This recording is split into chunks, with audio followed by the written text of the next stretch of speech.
하셔서 오순절 후 7번째 주일 예배를 경건한 마음으로 하나님 앞에 예배하겠습니다.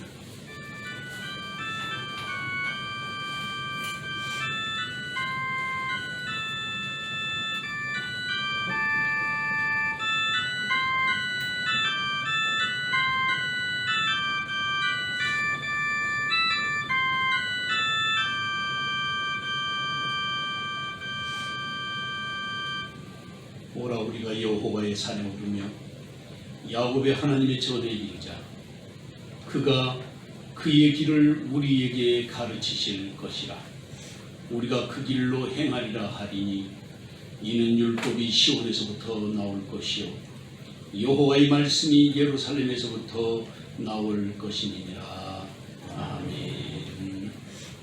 거룩하시고 자비로우신 아버지 하나님, 오늘도 이래되는 첫날을 구별하여 주 앞에 나오게 하시고 아버지 앞에 나와 무릎을 연하며 주님의 음성에 귀를 기울일 수 있게 하시니 감사합니다. 오늘도 예비하신 신령한 은혜와 사랑을 공급하여 주시고 우리의 영혼의 양식으로 인하여 주님께서 주시는 은혜와 사랑 가운데 기쁘고 즐거운 하루의 삶이 되게 하옵소서. 성령께서 우리를 지키시고 인도하시며 생명의 기쁨과 감격으로 나의 삶이 아버지 앞에 산재물 되는 은총의 하루 되게 하옵소서. 예수님의 이름으로 기원하옵나이다. 아멘. 찬송가 187장 찬송하겠습니다.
찬송가 뒤에 있는 교독문 제60번 시편 139편 말씀 교독하겠습니다.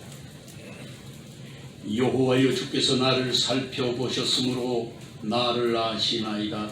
지적이나 오리로 나의 모든 길과 내가 눕는 것을 살펴보셨으므로 나의 모든 행위를 익히 아시오니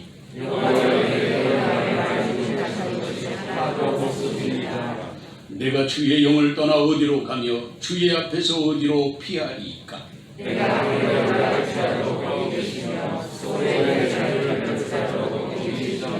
내가 새벽 날개를 치며 바다 끝에 가서 거주할지라도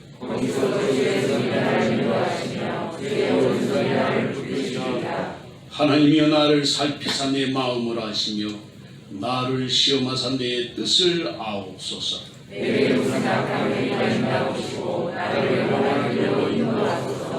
아멘.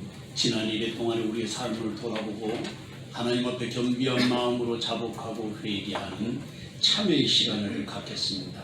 함께 통성으로 기도하겠습니다. 사랑하는 주님, 죄인된 우리를 불쌍히 여겨주시고 아버지 하나님의 도우심을 감사합니다. 우리가 은혜로 찬양해 주시고 주님의 보혈로 우리의 삶을 하나님까지 정결하게 하시고 하나님의 도우심을 감사합니다. 넘치는 주시고 하나님의 손으로 참된 기쁨이 우리의 삶에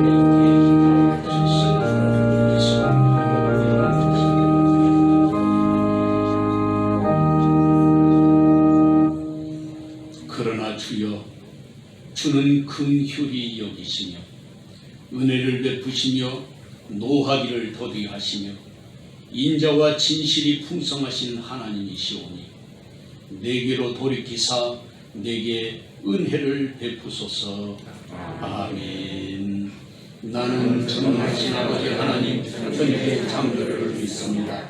나는 그의 유일하신 아들 우리 주 예수 그리스도를 믿습니다.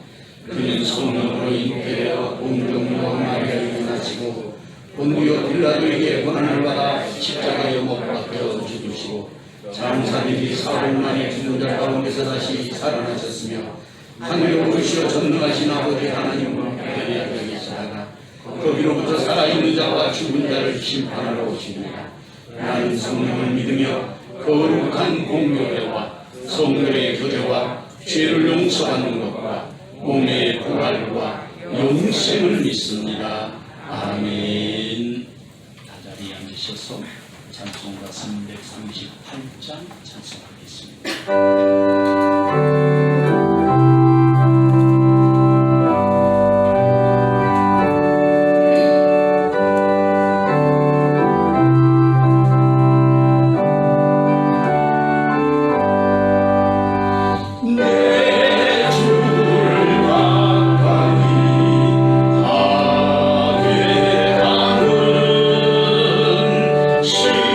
십자가 짐 같은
만국의 근원이신 하나님 아버지, 그리스도 예수 안에서 세상이 줄 수 없는 평강과 기쁨과 소망을 누리게 하심을 감사드립니다. 또한 우리 삶 속에서 우리와 함께 하셔서 선하신 손길로 인도하시는 전능하신 하나님 크신 은혜를 감사하오며 찬송을 드립니다. 온갖 재난과 질고와 환난이 계속되는 세상에 살면서 은혜 안에 살고 또 은혜 안에 부르심을 받아 동서사방에 흩어져 생활했던 우리가 주님 앞에 모여 주님을 찬송하며 예배하게 하시오니 또한 진심으로 감사를 드립니다. 긍휼이 풍성하신 하나님 아버지, 이 시간 우리 허물 많은 위선을 고백드립니다. 하나님은 우리 주인이시오, 우리는 아버지 종으로서 아버지 명령에 충성함에도 불구하고 아침에 들어온 사건처럼 우리 마음대로 교만하게 행하였던 일이 많았고 죄 몸된 우리 교회를 위하여 충성과 봉사 헌신하지 못하였음을 고백드리오니 우리 허물을 용서하여 주옵소서. 우리는 이기적인 생각에 매여서 주님께는 문턱만 밟고 다녔을 뿐 주님이 원하시는 일에는 마음을 쓰지 못했고 베풀지도 못했으며 주님의 일에 온전히 이루어드리지도 못한 허물과 죄를 겸손히 회개하오니 용서해 주시고 우리를 이 모든 죄악에서 건져 주옵소서. 감사하신 하나님 아버지, 이처럼 허물 많은 죄인들이 오나 주님께서 은혜 베푸셨기에 하나님이 자녀된 것을 믿고 아버지 앞에 나와 예배하게 하시오니 감사를 드립니다. 우리를 세상에 내셨고 귀한 가정을 주셨으며 믿음의 자녀들을 허락해 주셔서 함께 주님이 섬기게 하신 모든 은혜를 인하여 감사를 드립니다. 이처럼 우리가 몸된 새언길을 통하여 진리의 말씀을 옳게 분별할 수 있도록 말씀으로 양육받고 깨우침을 받으며 하나님의 사랑과 이웃사랑이 무엇이며 왜 사랑해야 하는지를 알게 하시며 또한 감사를 드립니다.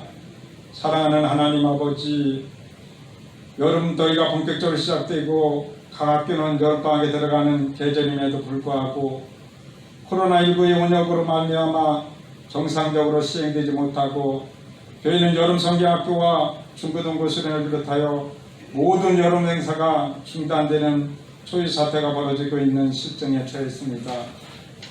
하나님, 우리 죄악으로 인하여 벌어지고 있는 초유 사태에 머리 숙여 회개하오니 우리를 불쌍히 여겨주사 용서해 주시고 더욱더 회개의 영을 열어주사 외부로부터의 압력을 물리쳐 주시고 주님 속히 임하시어 이 땅 위에 전염되어 있는 온역을 퇴치시켜 주어 모든 것들이 정상으로 운행되어 나아가도록 역사하여 주옵소서.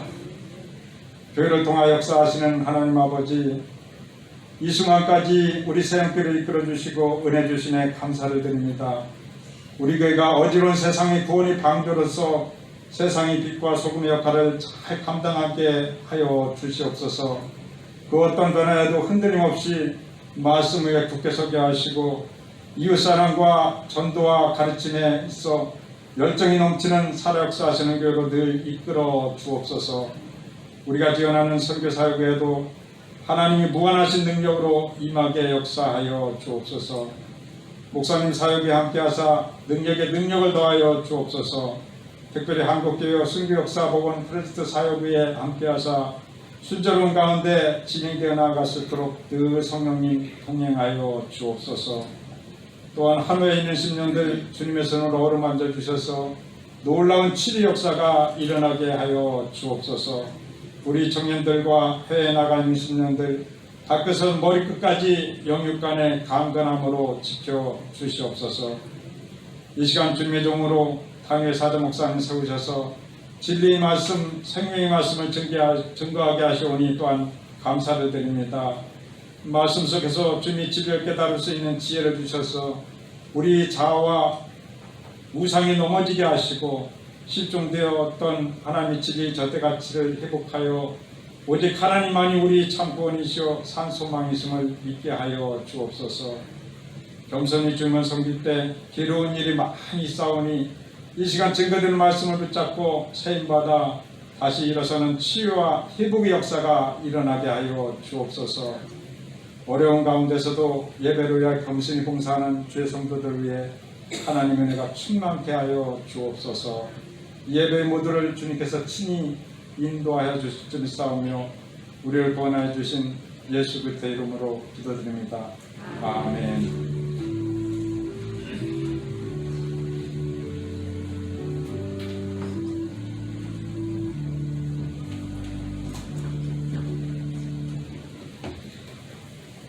오늘 하나님께서 우리에게 주신 말씀은 신약성경 로마서 제8장 로마서 제8장 1절 말씀부터 11절까지 로마서 제8장 1절에서 11절 말씀까지 제가 봉독해 드리겠습니다. 그러므로 이제 그리스도 예수 안에 있는 자에게는 결코 정죄함이 없나니 이는 그리스도 예수 안에 있는 생명의 성령의 법이 죄와 사망의 법에서 너를 해방하였습니다. 율법이 육신으로 말미암아 연약하여 할 수 없는 그것을 하나님은 하시나니 곧 죄로 말미암아 자기 아들을 죄 있는 육신의 모양으로 보내어 육신의 죄를 정하사 육신을 따르지 않고 그 영을 따라 행하는 우리에게 율법의 요구가 이루어지게 하려 하심이니라. 육신을 따른 자는 육신의 일을, 영을 따른 자는 영의 일을 생각하나니 육신의 생각은 사망이요 영의 생각은 생명과 평안이니라. 육신의 생각은 하나님과 원수가 되나니 이는 하나님의 법에 굴복하지 아니할 뿐 아니라 할 수도 없습니다. 육신에 있는 자들은 하나님을 기쁘시게 할 수 없느니라. 만일 너희 속에 하나님의 영이 거하시면 너희가 육신에 있지 아니하고 영에 있나니 누구든지 그리스도의 영이 없으면 그리스도의 사람이 아니라. 또 그리스도께서 너희 안에 계시면 몸은 죄로 말미암아 죽은 것이나 영은 의로 말미암아 살아있는 것이니라. 예수를 죽은 자 가운데서 살리신 이의 영이 너희 안에 거하시면 그리스도 예수를 죽은 자 가운데서 살리신 이가 너희 안에 거하시는 그의 영으로 말미암아 너희 죽을 몸도 살리시리라. 아멘. 시간에 지휘자 나오셔서 함께 찬양하겠습니다. 네, 이번 주 찬양은 먼저 그 나라와 의를 구하라 부르겠습니다.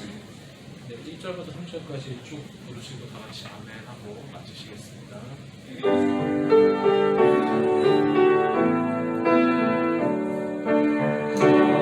할렐루야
해방. 오늘 본문의 말씀에 생명의 성령의 보로 죄와 사망의 법에서 너희를 해방하였습니다. 그렇게 말씀하셨습니다. 해방이라는 단어는 명사인데 구속이나 억압 또 부담 이런 것에서 벗어나게 하는 것을 해방이라고 사전에서는 그렇게 정의하고 있습니다. 어느 성경을 보니까 엘류테로센 그렇게 말하고 있는데 이것을 성경에 해석되어 있는 사전을 보니까 자유로운 행동을 가로막는 어떤 속박으로부터 놓여서 자유롭게 하는 해방한다는 의미를 가지고 있다. 그렇게 말하고 있습니다. 우리가 어렸을 때부터 많이 듣고 자란 그 돈키호테, 세르반테스의 돈키호테라고 하는 소설 속에 나오는 이야기인데 자유의 가치를 아주 잘 설명한 그런 내용이 있습니다. 자유는 하늘이 준 가장 고귀한 축복 중에 하나다. 이 자유는 세상의 그 어느 보물과도 비교할 수 없다. 돈키호테에 나오는 이야기입니다. 그렇게 소중한 자유지만 막상 그 자유를 마음껏 누리면서 살아갈 수 있는 사람은 그리 많지 않습니다. 또 그것에 자유를 누리면서도 고마움도 모르면서 살고 있습니다. 마치 공기를 마시면서도 그 공기의 가치를 미처 알지 못하고 사는 것과 같습니다. 작년 연초에 제가 공기를 우리가 들이마시는데 1분에 얼마 정도 마시는가 하는 걸 말씀드렸잖아요. 한 번 숨을 쉴 때 우리가 마스크를 쓰고 있으니까 좀 답답하긴 하지만 한 번 숨을 쉴 때 이런 머그컵, 이게 한 200cc 정도 되는 컵이거든요. 이 머그컵 2개하고 조금 더 마셔요. 약 450cc 정도를 한 번 들이쉬고 내쉴 때 마신다는 거예요. 근데 1분에 몇 번 정도 들이마시느냐면 15번 정도, 건강한 사람들. 여기에서 1분 동안 우리가 들이마시는 공기의 양이 450ml 정도 되는 것을 15번 정도 들이쉬고 내쉬고 한다는 거예요. 그래서 제가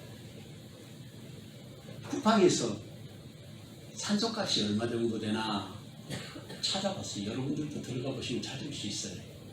816ml 정도 되는 그러니까 스프레이 그 모기약 같은 스프레이 있잖아요. 그 정도 되는 것 같아요.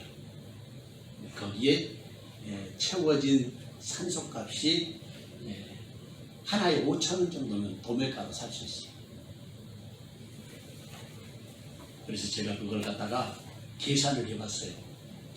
그랬더니 하루에 우리가 미니멈으로 들이마시는 산소값만 쿠팡에서 파는 그 산소 스프레이 값으로 하면 약 7,200만 원 정도 돼요. 7,200에서 뭐 8,000만 원 정도. 하루 숨 쉬는 값만. 병원에서 산소 공급하는 거 그거 돈 얼마 안 되던데 그거는 우리가 숨 쉬는 걸 하고 보조로 쉬는 거잖아요. 그래서 대충 계산해봐도 그 1억씩 잡으면 1년에 365억 원어치의 산소를 우리가 들이마시고 내쉬고 이렇게 살고 있어요. 감사한 적 없잖아요. 산소값 하나님 앞에 드린 적도 하나님이 우리에게 그 자유 속에 살게 하고 계십니다. 1년이면 365, 10년이면 얼마겠어요? 3650. 산소값만 어마어마하단 말이죠. 우리가 살아가는 삶이 하나님의 은총이고 축복이고 하나님의 사랑인 것을 우리가 조금 깊이 생각해 보면 알 수도 있습니다. 갈라디아 5장 1절 말씀을 보면 마르틴 루터가 복음 중에 복음이라고 말씀하시면서 그렇게 칭찬했던 그런 말씀이 나오는데, 그리스도께서 우리를 자유롭게 하려고 자유를 주셨으니 그러므로 굳건하게 서서 다시는 종의 멍에를 매지 말라, 그렇게 말씀하고 있어요. 이게 마르틴 루터가 복음 중에 복음이라고 한 말씀입니다. 그런데 그 말씀을 누가 기록했느냐면 바울 사도가 기록해 놓은 말씀이에요. 종의 멍에를 매지 말라. 자유라는 말은 외부적인 구속이나 무엇에 얽매이지 아니하고 자기 마음대로 할 수 있는 상태를 말한다는데, 종의 멍에를 매지 말라고 자유롭게 하셨다고 자유를 주셨는데 종의 멍에를 매지 말라고 하시는 말씀은 무슨 뜻이냐면, 말씀을 가만히 묵상해 보면 종의 멍에를 메고 살아갈 수 있다고 하는 가능성을 거기에서 열어놓은 것입니다. 하나님은 우리에게 자유를 주셨는데 주신 자유를 누리지 못하고 종의 멍에를 다시 메고 살아갈 수도 있다. 그런 의미가 갈라디아 5장 1절 말씀 속에 담겨 있는 것을 알 수 있습니다. 그것이 우리의 딜레마예요. 구원받은 사람임에도 불구하고 아직도 그런 딜레마에 빠져 있는 이유가 무엇이냐면 바로 우리가 육신에 살고 있고 우리의 육신의 죄성이 그대로 남아있기 때문인 것입니다. 본문의 말씀에서 우리가 말하고 있는 자유와 해방의 의미는 생명의 성령의 법으로 누리는 자유와 해방을 말하는 것입니다. 여기서 말씀하시는 자유와 해방은 하나님의 뜻에 하나 되는 것을 말하는 거예요. 생명의 성령의 법이 나를 지배하고 다스리면 죄와 사망의 법에서 해방하였다는 의미지만, 그 뜻의 원래 의미는 하나님의 뜻이 내 뜻이 되고 내 뜻이 하나님의 뜻이 되는 하나님과 하나 되는 삶을 의미하는 것을 여기서 우리가 알 수 있습니다. 예수님의 십자가 보혈로 죄와 사망의 법에서 우리를 해방하신 하나님의 뜻을 이해하고 주님 안에서 자유를 누리는 생명의 성령의 법으로 사는 것, 그것을 말하는 것입니다. 이 귀한 은총이 이 시간 저와 여러분에게 함께 하시기를 주님의 이름으로 축원합니다. 첫째로 우리는 생명의 성령의 법으로 해방되었습니다. 본문 1절에서 4절 말씀을 다 같이 한 목소리로 읽어보겠습니다.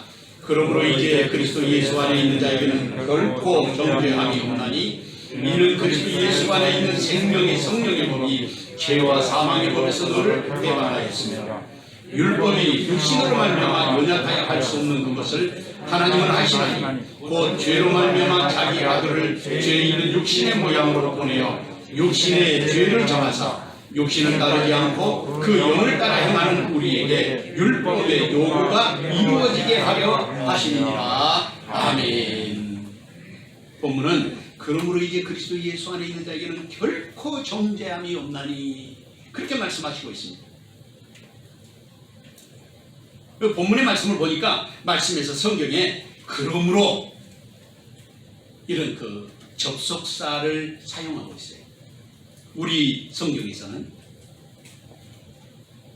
그런데 원어 성경을 자세하게 살펴보니까 그러므로가 앞에 있는 게 아니고 결코 없나니라는 단어가 맨 앞에 있어요. 우리말하고 그 헬라어하고 상당히 유사한 부분이 있는데, 우리말도 단어를 앞에서 뒤로 옮기고 뒤에서 앞으로 옮겨도 의사가 소통되는데 어려움이 없는 것처럼 헬라어도 그런 문법을 갖고 있습니다. 그런데 여기서 결코 없나니라는 단어를 맨 앞에 썼을 때는 그 단어를 강조하기 위해서 앞으로 내놓고 문장을 썼을 것이라는 생각이 들어요. 그러니까 결코 없다 이런 일은 하면서 말씀을 지금 풀어가고 있습니다. 그러니까 문장 구성상 그렇게 사용하고 있는 것이지만 정죄함이 결코 없다는 말씀에 그것을 강조점을 두고 있는 거예요. 그런데 정죄함이 결코 없는 사람이 어떤 사람인가? 그것을 우리가 본문에서 볼 수 있는데 그 말씀은 그리스도 예수 안에 있는 자, 그리스도 예수 안에 있는 자에게 결코 정죄함이 없다고 하는 것을 강조하고 있는 것입니다.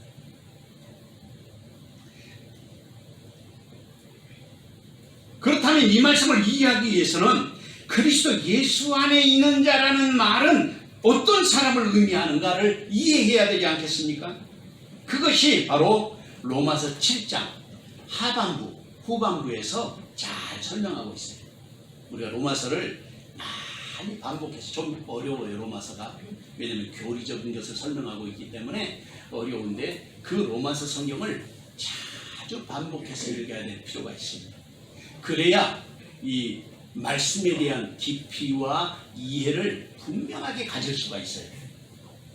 여기에 말씀에 나와 있는 것을 보면 바울 사도는 그렇게 설명하면서 율법이 폐기된 것이라고 말하지 않고 거룩한 것이라고 말씀하고 있어요.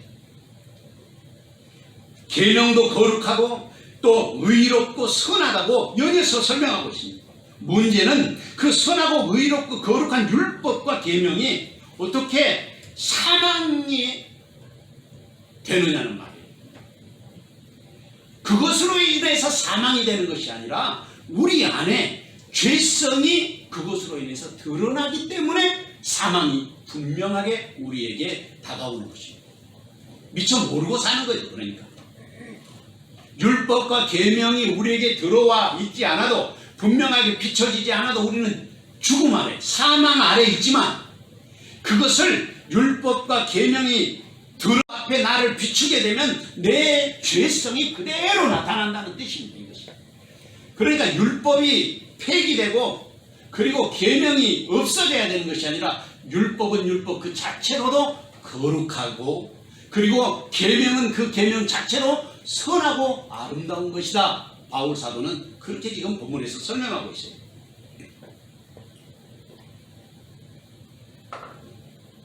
중요한 것은 율법이 신령한 것이지만 우리가 육신에 속해서 죄 아래 팔려 있다고 하는 사실이 문제예요. 그래서 우리가 믿음 안에 살면서도 원하는 것은 행치 않고 도리어 하나님이 미워하는 일들을 하면서 살고 있다고 바울 사도가 이야기하는 것입니다. 그게 바울의 고백이에요. 그 원인이 어디 있다고 말씀하십니까? 그 원인은 우리 안에 있다는 거예요. 그 원인이. 우리가 도대체 누구입니까? 그 원인을 가지고 사는 나는 어떤 존재입니까? 바로 예수님을 믿고 하나님의 자녀된 사람인 것이 아니겠습니까? 그래서 바울 사도는 그런 하나님의 사람에 대해서 로마서 7장 20절의 말씀을 그렇게 말하고 있습니다. 만일 내가 원하지 아니하는 그것을 하면 이를 행하는 자는 내가 아니요 내 속에 거하는 죄니라.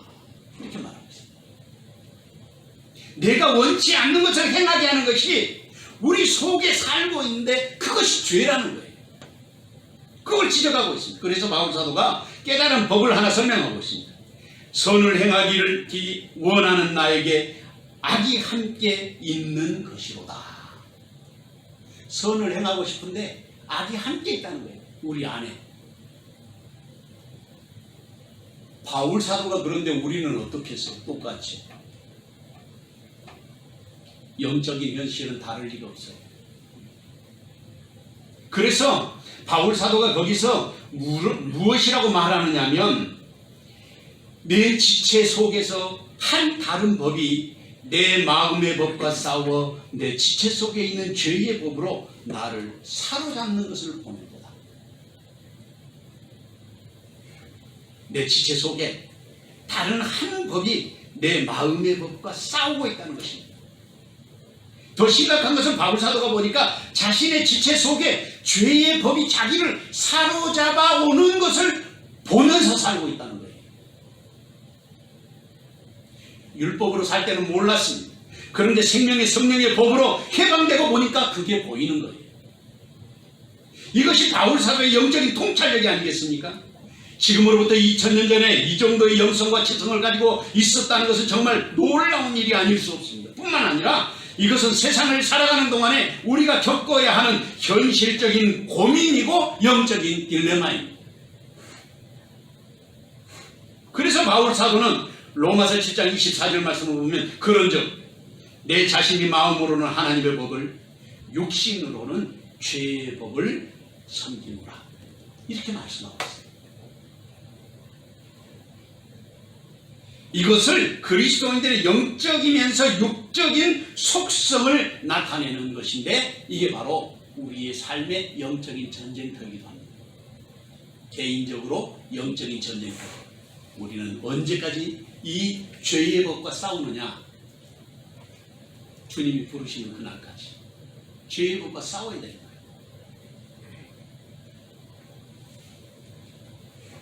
그래서 정죄함을 받지 않기 위해서 갖춰야 될 요소가 있습니다. 그것이 그리스도 예수 안에 있는 사람이어야 한다는 것입니다.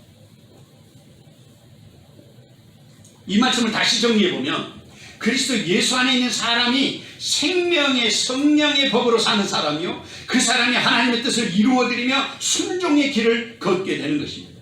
그제야 죄의 법에게 정죄를 받지 않는 거예요.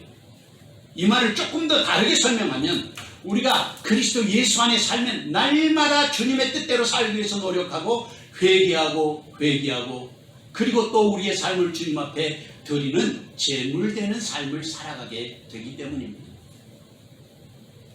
이런 일은 율법이 할 수 없는 일이라고 말씀하십니다. 아무리 율법이 거룩하고 아무리 율법이 선하고 의롭다고 해도 할 수 없는 일이라고 말합니다. 왜냐하면 율법은 죄를 드러나게 하는 데 목적이 있기 때문이에요. 그러나 하나님은 하실 수 있다고 말합니다. 하나님이 하시는 방법을 본문에서 설명하고 있는데 첫째로는 하나님이 자신의 아들을 죄 있는 육신의 모습으로 보내신 것이 첫 번째요.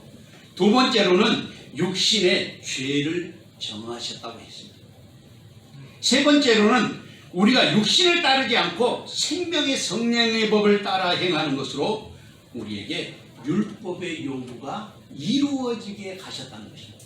이걸 조금 더 쉽게 설명하면 우리가 그렇게 세상에 육신을 입고 오신 예수님이 십자가에 달려 돌아가셔서 부활하신 그것을 내가 믿으면 예수님께서 우리 안에 계시는 거예요. 성령께서 우리 안에 거하시는데 몇 주 전에 어느 장로님이 찾아오셔서 성령 세례와 성령 충만함에 대해서 저한테 물어보시더라고요. 성령 세례 받으면 성령 충만한 것이고 성령 충만하면 성령 세례 받는 거 아니냐고 물어보시길래 제가 그렇게 설명했습니다. 충만은 우리가 예수를 믿으면 그 성령 세례를 받으면 예수를 영접할 수밖에 없게 되어 있는데 우리 안에 성령이 계시는 것을 의미하는 거예요. 내가 예수님이 나의 구주라고 고백할 때. 그런데 충만은 뭐냐? 충만은 우리가 냄비나 솥에다가 물을 끓이잖아요. 음식이나 뭘 끓이면 이게 온도가 올라가서 완전히 비등점이 넘어서게 되면 물이 끓잖아요. 안에 수증기가 가득 차고 그 다음에 소리가 들리죠. 요즘에 압력밥솥에 보면 딸랑딸랑 하잖아요. 옛날 구식 솥이나 냄비 같은 건 덜썩덜썩 하잖아요. 이게 덜썩거리는 거예요. 그게 충만이에요.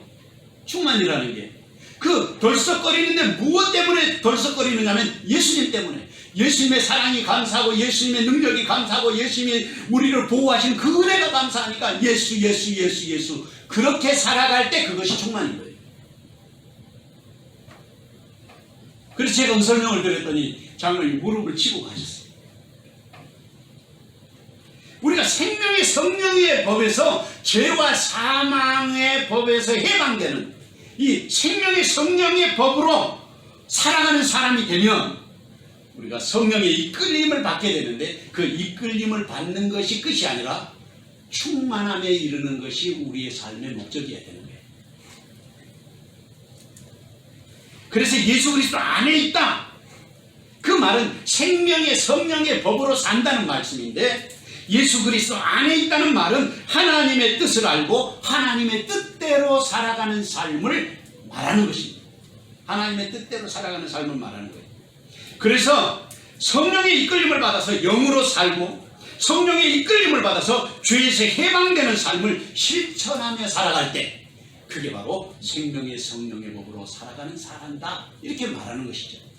시편 51편 12절 말씀에 보면 주의 구원의 즐거움을 내게 회복시켜 주시고 자원하는 심령을 주사 나를 붙드소서. 구원의 즐거움이 있고 자원하는 마음이 있을 때, 이게 생명의 성령의 법으로 사는 사람이에요. 봉사하고 싶고, 그리고 헌신하고 싶고, 내가 주의 일을 하고 싶은 가슴으로, 뜨거운 가슴으로 살아가는 것, 그것이 바로 생명의 성령의 법으로 사는 그런 믿음의 자세라고 말이죠. 고린도후서 3장 6절에도 보면 그가 또한 우리를 새 언약의 일꾼 되기에 만족하게 하셨으니 율법 조문으로 하지 아니하고 오직 영으로 함이니 율법 조문은 죽이는 것이요 영은 살리는 것입니다. 사랑하는 성도 여러분, 우리 주님 예수 그리스도께서 우리에게 주신 축복 중에 축복이 바로 생명의 성령의 법으로 초대하신 것입니다. 주님은 분명히 생명의 성령의 법으로 죄와 사망에서 우리를 해방하였습니다. 누가 주님 주신 자유를 누려야 하겠습니까? 누가 하나님의 뜻을 이루며 사는 믿음의 사람이어야 하겠습니까? 그 자리에 주님은 지금 저와 여러분을 부르고 계시는 것입니다. 이 귀한 종이 시간 저와 여러분에게 함께 하시기를 주님의 이름으로 축원합니다. 둘째로 우리는 영의 일을 생각하는 사람이 되어야 하겠습니다. 본문 5절에서 9절 말씀을 다 같이 한 목소리를 읽어보겠습니다. 육신을 따르는 자는 육신의 일을, 영을 따르는 자는 영의 일을 생각하나니 육신의 생각은 사망이요 영의 생각은 생명과 평안이니라. 육신의 생각은 하나님과 원수가 되나니 이는 하나님의 법에 굴복하지 아니할 뿐 아니라 할 수도 없습니다. 육신에 있는 자들은 하나님을 기쁘시게 할 수 없느니라. 만일 너희 속에 하나님의 영이 거하시면 너희가 육신에 있지 아니하고 영에 있나니 누구든지 그리스도의 영이 없으면 그리스도의 사람이 아니니라. 아멘. 육신을 따르는 자는 육신의 일을, 영을 따르는 자는 영의 일을 생각한다는 것입니다. 이 말씀의 의미가 무엇입니까? 육신을 따르는 자는 육신의 일을 한다는데, 이 말은 죄의 법 아래 사는 것을 말하는 것입니다. 그리고 영을 따르는 자는 영의 일을 한다고 말씀하시는데, 이것은 생명의 성령의 법에 의해서 참 자유를 누리는 것을 말합니다. 그렇다면 그렇게 참 자유를 누리며 살아가는 사람에게 나타나는 현상은 무엇이겠습니까? 7절의 말씀에 육신의 생각은 사망이요 영의 생각은 생명과 평안이니라, 그렇게 말했습니다. 사망이라는 것은 죽음을 말하는 것이죠. 죽음이라는 것은 파멸이에요. 파괴를 말하는 거예요. 생명이라는 것은 살아있는 것을 말합니다. 살아있을 뿐만 아니라 살려주는 역사가 일어나는 거예요. 숲속에 가면 아주 기분이 상쾌해지잖아요.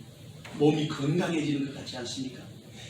그 피톤 치스란가 그게 이제 나오니까 사람에게 있어서 굉장히 건강하게 우리에게 도움을 준다고 말하는데, 피톤 치스, 그게 살아있기 때문에 이루어진 거죠. 살아있는 사람을 만나면 기쁘고, 살아있는 사람을 만나면 즐겁고, 살아있는 사람을 만나면 늘 행복한 역사가 일어나는 거예요. 그것이 살아있는 사람을 통해서 나타나는 현상들이에요.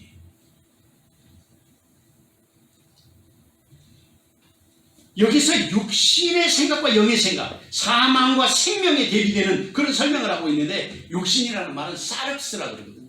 사르크스. 이 말은 성령의 일과 하나님의 일과 반대되는 것을 말합니다. 그러니까 이 사르크스라고 하는 육신에 속한 것은 죄의 속성이 지배하는 것을 포괄적으로 설명하고 있는 거예요. 또 육신의 일이 우리를 죄의 종이 되게 해서 사망으로 끌고 가는 것입니다. 그리고 영의 생각은 생명과 평안이라고 했는데 이 생명이라는 말은 조회라고 하죠. 일반적인 의미로는 조회라는 것은 자연의 법칙에 의해서 살아있는 생명을 조회라고 합니다. 근데 성경에서 말하는 이 조회는 그런 살아있는 생명으로서의 의미만이 아니라 그것보다 조금 더 폭넓은 의미를 가지고 있어요. 신명기 8장 3절에 보면 사람이 떡으로만 사는 것이 아니요 여호와의 입에서 나오는 모든 말씀으로 사는 줄을 알게 하려 하십니다. 사람이 사는 것은 먹고 마시는 걸로만 사는 것이 아니라 여호와의 입에서 나오는 모든 말씀으로 사는 것을 알아야 한다고 말이에요. 우리가 사는 것이 하나님의 말씀으로 산다는 것입니다. 그러니까 그것을 알게 하려 함이라 이 말은 우리가 그것을 알고 살아야 한다는 거예요. 먹는 것으로만 사는 것이 아니라 하나님의 말씀으로 우리가 사는 것을 분명하게 알고 있어야 된다. 이게 바로 신명기 8장 3절에 나오는 말씀입니다.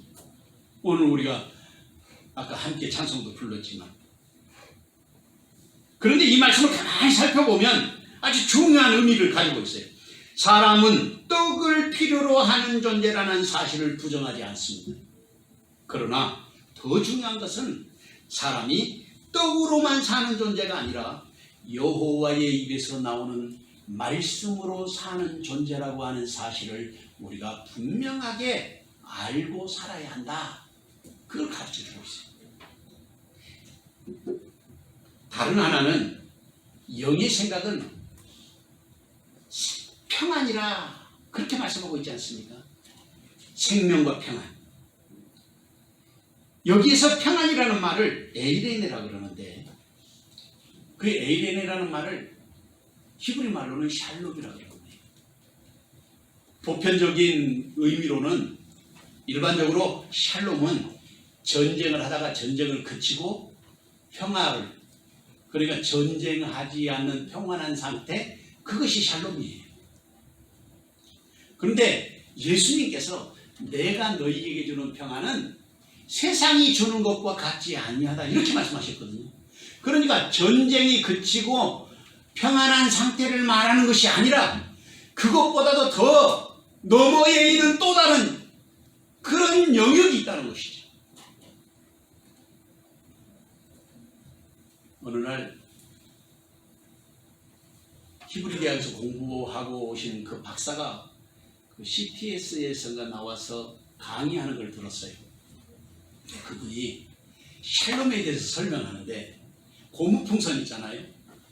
고무풍선이 이렇게 푹 하고 불어가지고 고무풍선이 바람이 빵빵하게 곧 터지기 직전까지 커졌어요. 부풀어가지고. 그렇게 가득 차 있는 상태와 같은 것을 샬롬이라고 한다는 거예요. 그러니까 더 이상 바랄 것이 없는 상태. 다른 말로 하면 모자람이 없는 상태다. 이렇게 그분이 설명하는 걸 들었어요. 그런데 저도 예전에 그렇게 가르쳐 드렸는데 가만히 말씀 속에서 깨달은 것이 하나님의 나라가 그냥 만족함으로만 끝나는 것이라면 얼마나 지루해요. 그래서 어떤 사람은 천국에 가면 맨날 찬송만 하고 기도만 하고 예배만 드리니까 그런 재미없는 데는 안 가겠다는 거예요. 그 사람은 어디 가야 되겠어요? 불타는 지옥으로 가야 되겠죠. 하나님의 나라는 제가 깨달은 게 샬롬은 어떤 것이냐? 부족함이 없고 모자람이 없는 곳인데 늘 새롭고 늘 감동적이고 늘 찬송할 수밖에 없는 그런 은총이 있는 나라. 그 나라가 샬롬인 거예요. 그것이 바로 새로운 창조의 역사, 크리에이티브, 프레시한, 아주 드라마틱하고 다이나믹한 그런 은총의 역사가 있는 곳, 그것이 하나님의 나라인 거죠. 그것이 샬롬인 거예요. 샬롬. 우리는 그 나라를 기다리면서 사는 것이 아니겠습니까? 세상이 줄 수 없는 평안이라고 주님께서 말씀하셨는데 그 나라가 그런 나라인 것입니다. 우리가 그 나라를 기다리고 기대하며 살아가고 있는 것입니다. 우리를 더욱 긴장하게 하는 말씀이 하나 있어요. 그게 7절 말씀에 나오는데 7절 이하에 육신의 생각은 하나님과 원수가 되나니 이는 하나님의 법에 굴복하지 아니할 뿐 아니라 할 수도 없습니다. 육신에 있는 자들은 하나님을 기쁘시게 할 수 없느니라. 이렇게 말씀하시죠. 여기에 세 가지 육신의 문제로 인해서 일어나는 세 가지 문제점이 있습니다. 첫째는 육신의 생각은 하나님과 원수가 된다는 거예요. 이것보다 더 슬픈 일은 없을 거예요. 두 번째로는 육신의 생각은 하나님의 법에 굴복하지 않는다는 것입니다. 세 번째로는 육신의 생각으로는 하나님을 기쁘시게 할 수 없다고 말씀하고 있습니다. 그리고 9절 이하의 말씀을 보면 그렇게 말하고 있죠. 만일 너희 속에 하나님의 영이 거하시면 너희가 육신에 있지 않냐고 영에 있나니 누구든지 그리스도의 영이 없으면 그리스도의 사람이 아니니라. 아니라는 거예요. 그리스도의 영이 없으면 그리스도의 사람이 아니라고 말합니다. 그러니까 여기에 말씀을 보면 하나님의 영이 거하시면 이라는데 거하신다는 말은 우리 안에 살고 계시면 그런 뜻이에요. 하나님의 영이 우리 안에 살고 계시면 그 사람이 바로 하나님의 사람이라는 것입니다. 데살로니가전서 4장 1절 말씀을 보면 그러므로 형제들아 우리가 끝으로 주 예수 안에서 너희에게 구하고 권면하노니 너희가 마땅히 어떻게 행하며 하나님을 기쁘시게 할 수 있는지를 우리에게 배웠으니 곧 너희가 행하는 바라 더욱 많이 힘써라. 뭘 힘쓰겠습니까? 주의 일, 주님 앞에 봉사하고 기도하고 헌신하고 섬기는 일을 더 힘쓰는 자들이 되라. 바울 사도는 그것이 하나님의 일이요 하나님을 기쁘시게 하는 일이라고 말하고 있습니다. 그렇다면 내가 하나님을 위해서 하나님의 영광을 위해서 내가 사는 것은 어떤 것일까? 생각해 봐야 되지 않겠습니까?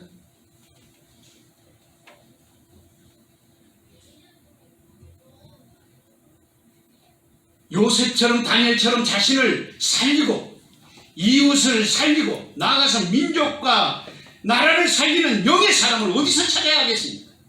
영의 생각으로 일하며 하나님을 기쁘시게 하는 사람은 어디에 있는 것입니까? 그 자리에 주님은 지금 저와 여러분이 서 있기를 원하시는 것입니다. 이 귀한 종이 시간 저와 여러분에게 함께 하시기를 주님의 이름으로 축원합니다. 마지막으로 우리는 의로 말미암아 사는 사람, 살아있는 사람입니다. 본문 10절, 11절 말씀을 다 같이 한 목소리로 읽어보겠습니다. 또 그리스도께서 너희 안에 계시면 몸은 죄로 말미암아 죽은 것이나 영은 의로 말미암아 살아있는 것이니 예수를 죽은 자 가운데서 살리신 이의 영이 너희 안에 거하시면 그리스도 예수를 죽은 자 가운데서 살리신 이가 너희 안에 거하시는 그의 영으로 말미암아 너희 죽을 몸도 살리시리라. 아멘. 본문 10절의 말씀을 보면 또 그리스도께서 너희 안에 계시면 몸은 죄로 말미암아 죽은 것이나 영은 의로 말미암아 살아있는 것이니라 그랬습니다. 살아있는 것과 죽은 것. 어렸을 때 이제 농사철이 되면 모내기 전에 먼저 모짜리를 만들어 가지고 그곳에 벽실을 뿌리잖아요. 벽실을 뿌리기 전에 큰 통에다가 가마니에 있는 그 씨나락을 그 통에다가 붓고 소금물로 농도를 맞춰요.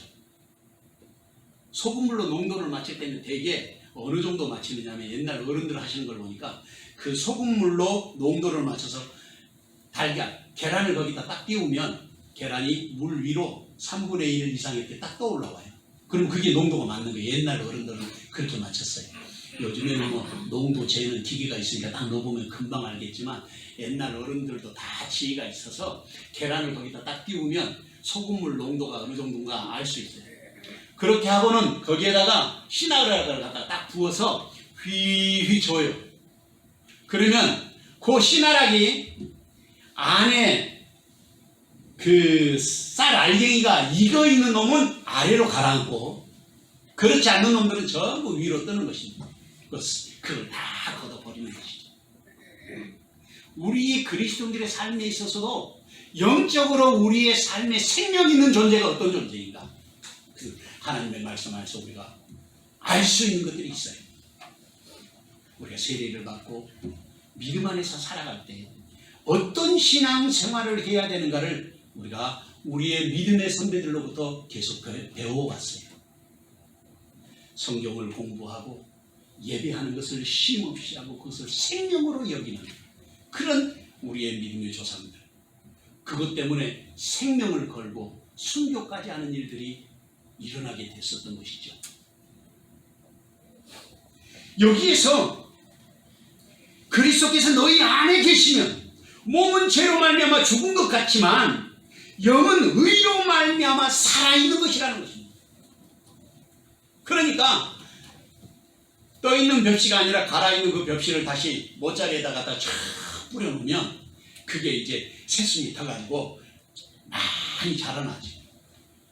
그게 모내기 할 때쯤 되면 이제 그걸 걷어다가 모를 심는 것이죠. 옛날 농사 방법은 그렇게 했으니까. 죄인된 우리에게 있어서 이 말씀 속에서도 아주 중요한 영적인 원리가 담겨 있는데 죄인된 우리의 영이 살기 위해서는 반드시 거쳐야 될 과정이 있다는 것입니다. 그 첫째가 그리스도 예수께서 우리 안에 계셔야 된다는 거예요. 언제나 우리 안에 계셔야 된다. 예수님께서 우리 안에 계시려면 믿음으로 주님이 나의 주님이신 것을 고백하면서 날마다 주님과 동행하는 임마누엘의 삶을 살아야 하는 것입니다. 그 다음에 두 번째 원리는 그럼에도 불구하고 우리의 몸이 죄로 말미암아 죽은 것이라고 말하고 있습니다. 이걸 알아야 돼요. 제가 주변에 있는 목사님들도 뻥뻥 넘어지는 걸 봤어요. 목사도 죄를 지어요. 아니 하나님의 은혜를 받고 기름 부음 받아도 죄를 지는 거예요.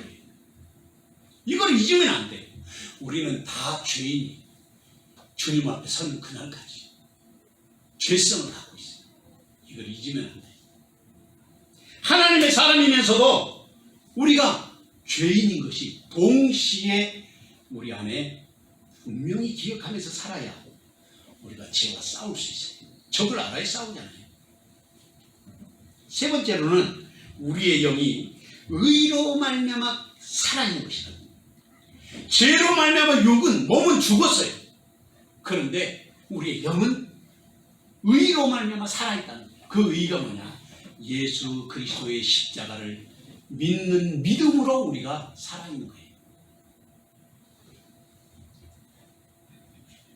우리가 예수님을 믿을 때 우리를 의롭다 하시잖아요. 믿을 때. 그것을 칭의라 그러는 거예요. 그리고 우리 보고 우리가 그냥 바로 영적으로 탄생하면 완전히 성숙한 그리스도인이 되는 게 아니에요. 우리에게 어디까지 자라라고 했냐면 그리스도의 장성한 분량에 이르기까지 자라라고 했어요.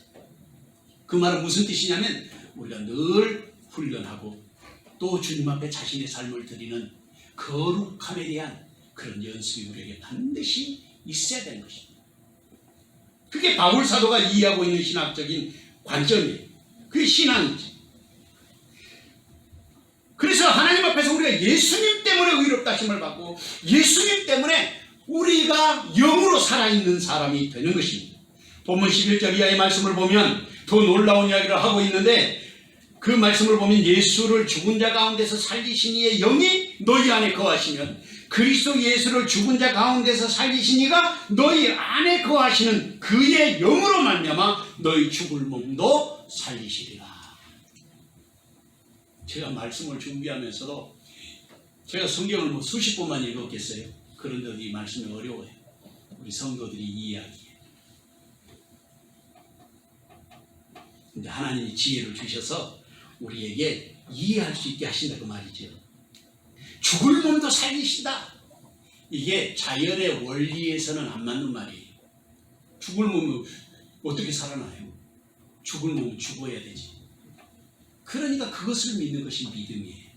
그걸 믿는 것이 하나님의 은총이고, 그걸 믿을 수 있는 믿음도 하나님이 우리에게 주시는 것이고, 아무나 믿을 수 있는 게 아니에요. 그런데 이런 그 새로운 창조의 역사가 일어나는데 그 조건이 거기에 기록되어 있어요. 그게 뭐냐? 예수님을 죽은 자 가운데서 살리신 영이 우리 안에 계셔야 나를 살리신다. 이것을 헬라말로는 오케이엔 휘민 그렇게 말하는데, 너희 안에 살아계신다 그 뜻이에요. 이게 안에서 성령께서 우리 안에서 살고 계셔야 돼요. 집 주인처럼 성령이 나를 인도하시고 이끌어 가시는데 성령이 주인처럼 살고 계셔야 된다는 뜻이에요. 그게 생명의 성령의 법이에요. 생명의 성령의 법이 따로 있는 게 아니라 성령께서 내 안에서 주인 노릇하면서 살고 계셔야 된다 그 말이에요. 예수님이 나의 주인으로 살아가시는 것, 그것을 여기에서 그렇게 설명하고 있는 것입니다. 성령이 우리 안에서 내주하셔서 우리의 삶의 주인 노릇을 하면서 살아가실 때 생명의 성령의 법이 죄와 사망의 법에서 우리를 해방하신 참 자유를 누리며 사는 것이라, 그런 말씀입니다.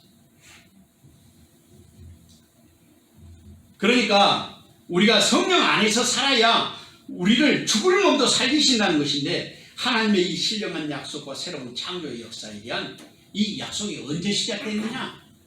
오순절의 성령 강림 이후로부터 지난 2000년 역사 속에서 오고 오는 모든 세대 속에서 하나님이 그 은총의 자리로 하나님의 사람들을 초대하고 있는 것입니다. 그래서 그 감격에 우리는 늘 주님 앞에 헌신하고 봉사하고자 하는 자원하는 가슴을 품고 살아갈 수밖에 없는 것입니다. 16세기에 교황 율리우스 2세가 천재 미술가였던 미켈란젤로에게 당시에 아주 유명했던 시스틴 성당에 천지창조 벽화를 그리게 했어요.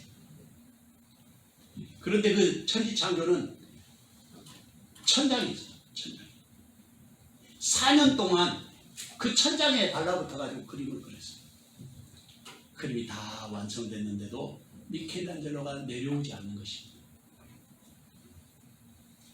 거꾸로 누워가지고 4년 동안 천장만 바라보면서 그림을 그리는데, 그 벽화를 그리는 것을 보고 어느 날 그 옆에 지나가던 추기경이 미켈란젤로에게 그렇게 말했다고 그래요.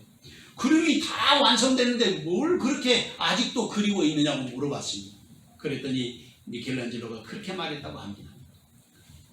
사람이 볼 때는 끝났지만 하나님이 보실 때는 아직 끝이 나지 않아서 내가 거기에 하나님의 일을 하고 있다. 우리는 주님을 만나는 그때까지 우리의 일이 끝난 것이 아닙니다. 내가 주님 앞에 해야 될 일들, 그 일을 우리는 계속해야 되는 것이죠. 생명의 성령의 법으로 사는 사람들에게 있어서 우리의 인생 여정이 끝나지 않는 한 영적 전쟁은 계속되고, 우리의 헌신과 우리의 수고를 주는 지금도 제물로 받으시기를 기뻐하시는 것입니다. 에스겔서 37장 14절에 보면, 내가 또 내 영을 너희 속에 두어 너희가 살아나게 하고, 내가 또 너희를 너희 고국 땅에 두리니 나 여호와가 이 일을 말하고 이룬 줄을 너희가 알리라. 여호와의 말씀입니다.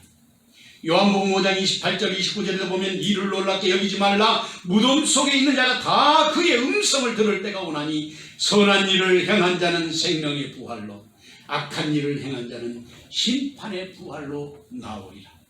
사랑하는 성도 여러분, 우리 안에 예수 그리스도께서 우리의 삶의 주인이 되어 계시는지 지금 스스로 점검해 보아야 할 것입니다.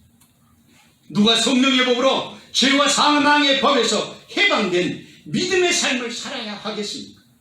누가 생명의 성령의 법으로 영의 일을 생각하면서 생명과 평안을 누리는 하나님의 사람이어야 하겠습니까?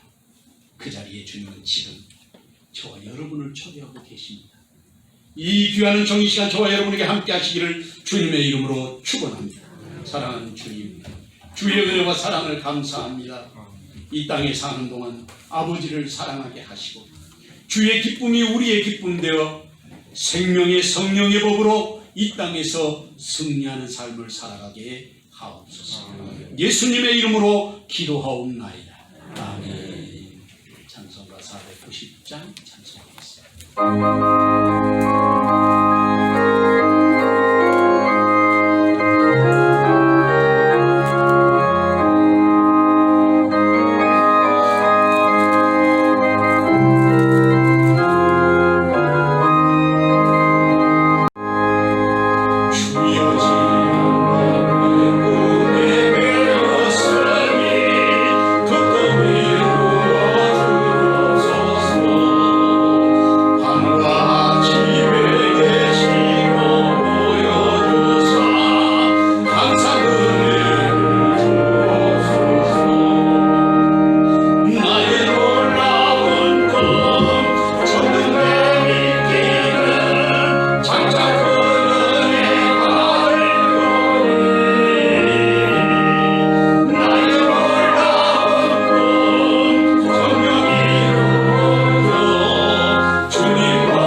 주의 주신 은혜와 사랑을 진심으로 감사를 드리옵나이다. 선하신 주님의 은혜가 오늘도 우리에게 임하여 생명의 성령의 법으로 살아가도록 다시 한번 우리의 생각을 깨우시고 각성하게 하여 주시니 진심으로 감사를 드리옵나이다. 날마다 매 순간마다 영적인 전쟁에서 승리하게 하시고 죄와 사망의 법에서 해방하신 주님의 뜻이 어디에 있는지를 생각하여 주님 앞에 산제물로 날마다 자신의 삶을 드리는 믿음의 여정을 살아가게 하옵소서. 주신 은혜를 감사하여 귀한 예물을 주님 앞에 드렸습니다.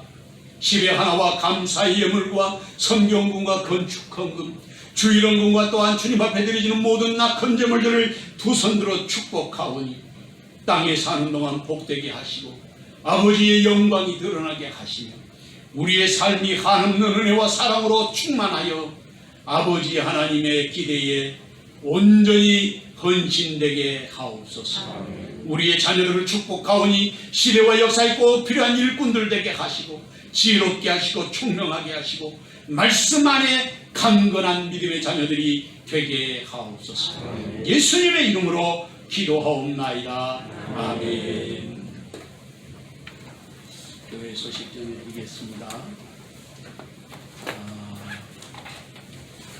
코로나19 때문에 계속해서 어려움을 당하고 있는데 오늘 아침에 나오기 전에 뉴스를 보니까 해외에서 유입된 사람들 때문에 배 이상 그 사람들이 문제로만요. 전국에 11명, 국내에 확진 환자는 11명, 해외에서 들어온 사람들은 26명이니까 그렇게 확진자가 나왔다고 해요. 그리고 지난주에 아주 충격적인 발표를 우리 국무총리께서 하시는 바람에 교단적으로 아주 큰 반발이 있고 전국 교회가 아주 반발하고 있습니다. 그래서 지지난주 금요일 날 전국 노회장님들이 모여가지고 항의하고 또 청와대에도 항의하고 국회에도 항의하고 하는 일들이 일어나게 됐습니다. 예상했던 것보다도 현 정권이 교회를 심각하게 압박을 가하고 있어요. 그래서 교회 안에 구역 예배, 성경 공부, 소그룹 모임 이런 것을 하면 신고해라. 300만 원씩 벌금 물리겠다. 그래서 그것을 또 구리시장이 발표했어요. 포상금 주겠다. 그래서 지금 교회들이 지금 난리를 그리고 강력하게 지금 항의하고 있습니다. 왜냐하면 교회에서 나오는 확진 환자는 사실은 거의 없어요. 다른 데서 걸려갖고 와서 그렇지. 교회 확진자들이 거의 없고 교회에서 그 연관되어서 나온 확진자들이 376명이 그렇게 된다고. 그러니까 성도들이 970만 명 되는데 970만 정도 되죠. 1000만 명이 좀 안 되고 우리 개신교가 그 프로테이지로 나눠보면 0.0051%에 해당된다고 해요. 이건 감리교 신문에서 그걸 조사해서 내놨어요. 그럼 거의 없는 거랑 마찬가지예요. 식당, 카페, 그 다음에 전철 다 그러면 정지시켜야죠. 교회에서 거의 그런 일이 없는데도 이렇게 300만 원씩 벌금을 물린다고 방송에 나와가지고 국무총리가 그것도 안수 집사님인데 그 얘기를 했어요. 우리 교단 안수 집사님이 또 강력하게 지금 항의하고 있고 그걸 해제해달라고 건의하고 있습니다. 또 이 코로나19가 사실 위험하다고 합니다. 그러니까 연세 드신 분들은 늘 조심하시고 손 깨끗하게 씻고 또 늘 건강관리 잘 하시고 해주시면 좋겠습니다. 이게 백신이 나오지 않는 이상은 3년 갔다 와요. 3년. 이게 정말 큰일이에요. 3년. 학교도 그렇죠.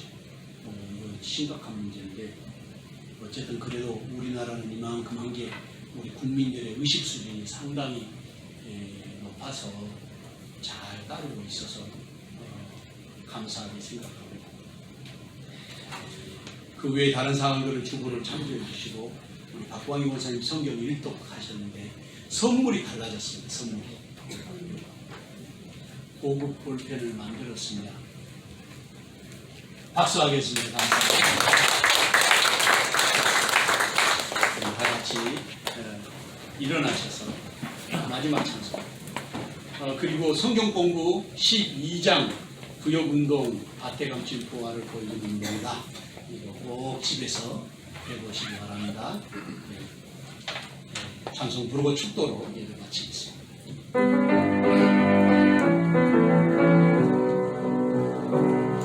우리 가는 길에 주의 영광이 있으리 영광의 왕 함께 하시니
만민의 머리 되신 우리 주님 예수 그리스도의 은혜와 아버지 하나님의 극진하신 사랑과 성령의 감동 감화 위로 교통하심과 그 복 주시는 은혜의 역사가 오늘도 생명의 성령의 법으로 주님의 도우시는 은총에 자신의 삶을 두기로 마음에 소망하는 여기 모인 모든 주님의 자녀들 머리 위에와 저들의 가정과 일터와 사랑하는 자녀손들 머리 위에 또한 주께서 복 주시기로 약속하신 사랑하는 세영재단 위에 지금부터 영원토록 함께 계시옵기를 간절히 축원하옵나이다.